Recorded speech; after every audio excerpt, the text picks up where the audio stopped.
Dengue ಜ್ವರಕ್ಕೆ ಯಾವುದೇ ರೀತಿಯ ಲಸಿಕೆ ಅಥವಾ ಔಷಧಿ ಇಲ್ಲ ಎನ್ನುವುದು ತಿಳಿದೇ ಇದೆ. ಹಾಗಾದರೆ ಇದನ್ನು ಗುಣಪಡಿಸುವುದು ಹೇಗೆ ಎನ್ನುವ ಪ್ರಶ್ನೆಯು ಎಲ್ಲರನ್ನೂ ಕಾಡ್ತಾ ಇದೆ.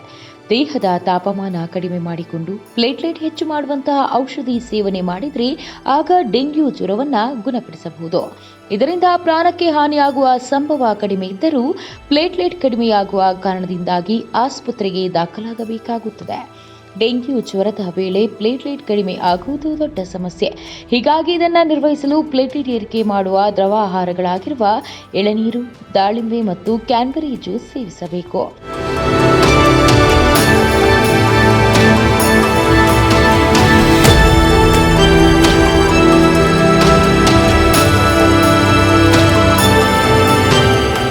ಈ ದ್ರವ ಆಹಾರಗಳನ್ನು ಸೇವನೆ ಮಾಡುವ ಮೂಲಕ ನಿಶಕ್ತಿ ಕಡಿಮೆ ಮಾಡಬಹುದು ಮತ್ತು ಜ್ವರ ತಗ್ಗಿಸುವುದು. ಡೆಂಗ್ಯೂ ಜ್ವರಕ್ಕೆ ಪಪ್ಪಾಯ ಎಲೆ ಮತ್ತು ಗಿಲೋಯ್ ಎಲೆಯ ರಸವು ತುಂಬಾ ಪರಿಣಾಮಕಾರಿ ಮನೆಮದ್ದು ಎಂದು ಹೇಳಲಾಗುತ್ತದೆ.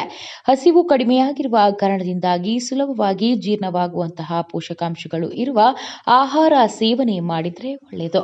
ತುಳಸಿ, ಕೊತ್ತಂಬರಿ, ಬೆಳ್ಳುಳ್ಳಿ, ಶುಂಠಿ, ಲಿಂಬೆ ಮತ್ತು ಅಂಜೂರನ್ನ ಸೇವಿಸಿದರೆ ತುಂಬಾ ಒಳ್ಳೆಯದು. ಡೆಂಗ್ಯೂ ಇದ್ದರೆ ಆಗ ಯಾವ ಆಹಾರಗಳನ್ನು ಸೇವಿಸಬಹುದೆಂದು ತಿಳಿಯುವುದು ಅಗತ್ಯ. ಪಪ್ಪಾಯ ಎಲೆಗಳಲ್ಲಿ ಅಸಿಟೋಜಿನಿನ್ ಎನ್ನುವ ರಾಸಾಯನಿಕವಿದ್ದು ಇದು ಡೆಂಗ್ಯೂ ಇರುವ ಜನರಲ್ಲಿ ಪ್ಲೇಟ್ಲೆಟ್ ಅನ್ನು ತುಂಬಾ ವೇಗವಾಗಿ ಹೆಚ್ಚಿಸುವುದು ಮತ್ತು ಬೇಗನೆ ಗುಣಮುಖರಾಗಲು ಸಹಕಾರಿಯಾಗುತ್ತೆ.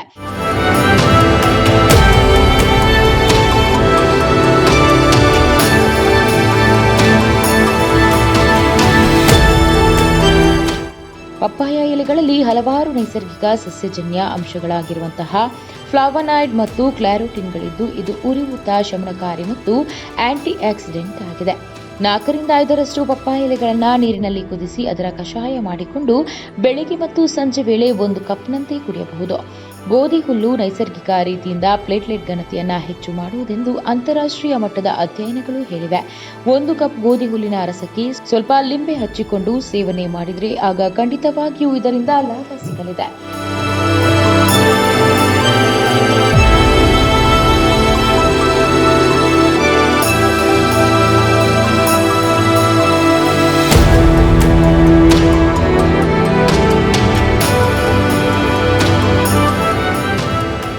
ಒಣದ್ರಾಕ್ಷಿಯಲ್ಲಿ ಅತ್ಯಧಿಕ ಮಟ್ಟದ ಕಬ್ಬಿನಾಂಶವಿದೆ ಮತ್ತು ಇದು ಡೆಂಗ್ಯೂ ರೋಗಿಗಳಲ್ಲಿ ಪ್ಲೇಟ್ಲೆಟ್ ಹೆಚ್ಚು ಮಾಡಲು ಸಹಕಾರಿಯಾಗಿದೆ. ರಾತ್ರಿ ವೇಳೆ 1 ಹಿಡಿ ದ್ರಾಕ್ಷಿಯನ್ನ ನೀರಿನಲ್ಲಿ ನೆನೆಯಲು ಹಾಕಿ ಮತ್ತು ಇದನ್ನು ಬೆಳಗ್ಗೆ ಎದ್ದು ತಿನ್ನಿ ಹಾಗೂ ನೀರನ್ನು ಕುಡಿಯಿರಿ. ಇದು ಹಿಮೋಗ್ಲೋಬಿನ್ ಕಡಿಮೆ ಇರುವವರಿಗೆ ತುಂಬಾ ಒಳ್ಳೆಯದು. ಇದು ರಕ್ತಹೀನತೆ ಸಮಸ್ಯೆಗಳನ್ನು ನಿವಾರಿಸುವುದು. ವಿಟಮಿನ್ ಸಿ ಮತ್ತೊಂದು ಪ್ರಮುಖ ಪೋಷಕಾಂಶವಾಗಿದ್ದು ಇದು ದೇಹದಲ್ಲಿ ಪ್ಲೇಟ್ಲೆಟ್ ಘನತೆ ಹೆಚ್ಚು ಮಾಡಲು ಸಹಕಾರಿಯಾಗಿದೆ. ಕಿತ್ತಳೆ, ನೆಲ್ಲಿಕಾಯಿ, ಲಿಂಬೆ, ದೊಣ್ಣೆಮೆಣಸು, ಮೋಸಂಬಿ ಇತ್ಯಾದಿಗಳಲ್ಲಿ ವಿಟಮಿನ್ ಸಿ ಅಂಶವು ಉತ್ತಮ ಪ್ರಮಾಣದಲ್ಲಿದೆ ಮತ್ತು ಇದು ಡೆಂಗ್ಯೂವಿನಿಂದ ಚೇತರಿಸಿಕೊಳ್ಳಲು ತುಂಬಾ ಸಹಕಾರಿಯಾಗಿರುವುದು. ಡೆಂಗ್ಯೂ ಇರುವವರು ಕಿವಿಹಣ್ಣು ಸೇವನೆ ಮಾಡಿದರೆ ಆಗ ಚೇತರಿಕೆಗೆ ತುಂಬಾ ಸಹಕಾರಿಯಾಗಿರುವುದು. ಇದರಲ್ಲಿ ವಿಟಮಿನ್ ಸಿ ಮತ್ತು ಪೊಟ್ಯಾಷಿಯಂ ಅಂಶವು ಸಮೃದ್ಧವಾಗಿದೆ ಮತ್ತು ಇದು ರಕ್ತದಲ್ಲಿನ ಪ್ಲೇಟ್ಲೆಟ್ ಘನತೆಯನ್ನು ಏರಿಸುತ್ತದೆ. ಇದು ಪ್ಲೇಟ್ಲೆಟ್ ಘನತೆ ಕುಗ್ಗುವುದನ್ನು ನಿಲ್ಲಿಸಿ ದೇಹಕ್ಕೆ ಶಕ್ತಿ ಒದಗಿಸುವುದು. ಡೆಂಗ್ಯೂನಿಂದಾಗಿ ಪ್ಲೇಟ್ಲೆಟ್ ಘನತೆಯು ಕಡಿಮೆ ಆಗುತ್ತಿದ್ದರೆ ಆಗ ಈ ನೈಸರ್ಗಿಕ ಮನೆಮದ್ದನ್ನು ಪ್ರಯತ್ನಿಸಿ ನೋಡಿ. ಇನ್ನು ವೇಗವಾಗಿ ಪ್ಲೇಟ್ಲೆಟ್ ಅನ್ನು ಹೆಚ್ಚಿಸಬೇಕಾದರೆ ಬೀಟ್ರೂಟ್ ಜ್ಯೂಸ್ ಅನ್ನು ನಿತ್ಯವೂ ಸೇವನೆ ಮಾಡಿದರೆ ಒಳ್ಳೆಯದು.